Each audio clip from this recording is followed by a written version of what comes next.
Assalamualaikum warahmatullahi wabarakatuh. Selamat pagi anak-anak. Apa kabar kalian?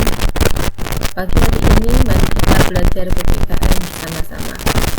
Sebelum dimulai, siapkan buku tulis kalian untuk mencatat hal-hal yang penting. Oke, minggu lalu kita sudah belajar tentang dinamika penerapan Pancasila dari masa ke masa.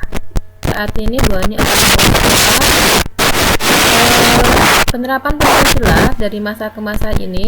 Kita lihat dari awal kemerdekaan, lalu ada masa Orde Lama, masa Orde Baru, dan masa Reformasi.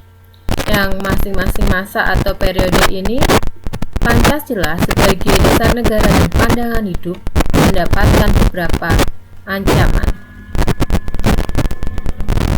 Nah, ancaman atau tantangan tersebut yaitu diantaranya ada pemberontakan PKI di Madiun, ada pemberontakan Darul Islam atau Tentara Islam Indonesia, ada pemberontakan RMS, ada PRRI, dan ada APRA. Ini adalah pemberontakan pada awal kemerdekaan.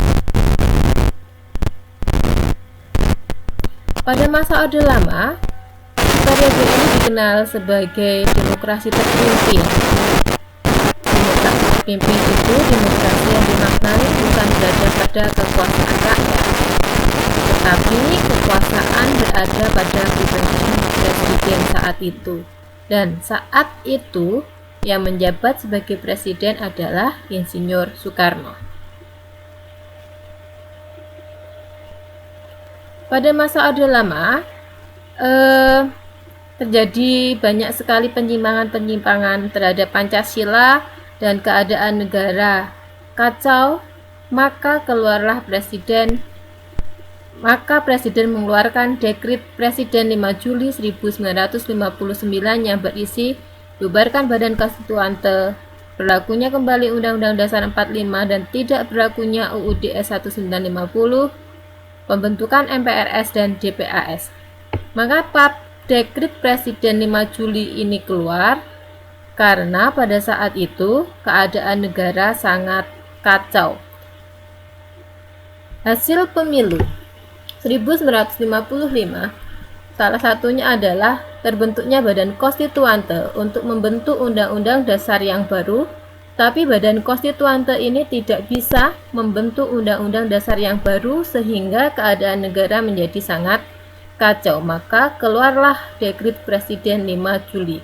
Nah, pada saat itu Undang-Undang Dasar yang berlaku di Indonesia bukan Undang-Undang Dasar 1945, tetapi Undang-Undang Dasar sementara tahun 1950.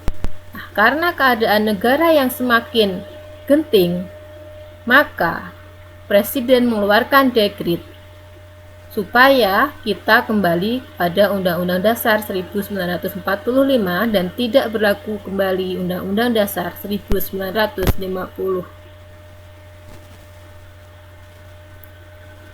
Lalu terdapat penyimpangan terhadap Pancasila, diantaranya adalah Presiden Soekarno ditetapkan sebagai presiden seumur hidup. Lalu Presiden juga membubarkan DPR hasil pemilu tahun 1955. Kita masuk pada Orde Baru. Orde Baru ini terjadi pada tahun 1966 sampai 1998. Era baru dalam pemerintahan dimulai secara singkat yaitu tahun 1966 sampai 1968 ketika Jenderal Soeharto dipilih menjadi Presiden Republik Indonesia. Jadi pada masa Orde Lama, kepemimpinan itu di bawah tampuk Presiden Soekarno, tapi kalau Orde Baru di bawah kepemimpinan Presiden Soeharto. Visi utama pemerintahan Orde Baru adalah untuk melaksanakan Pancasila dan Undang-Undang Dasar Negara Republik Indonesia tahun 1945 secara murni dan konsekuen dalam setiap aspek kehidupan masyarakat Indonesia.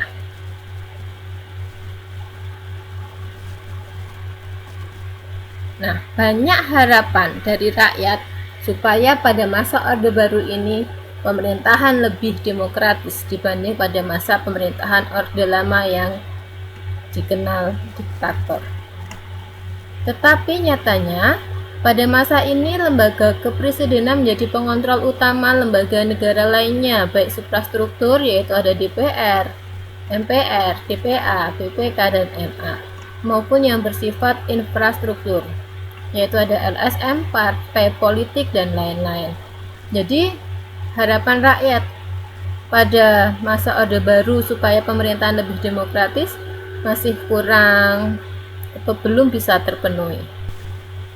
Karena selain ada lembaga kepresidenan yang menjadi pengontrol semua lembaga negara, di sini juga ada pembatasan kebebasan pers dan kebebasan berpendapat.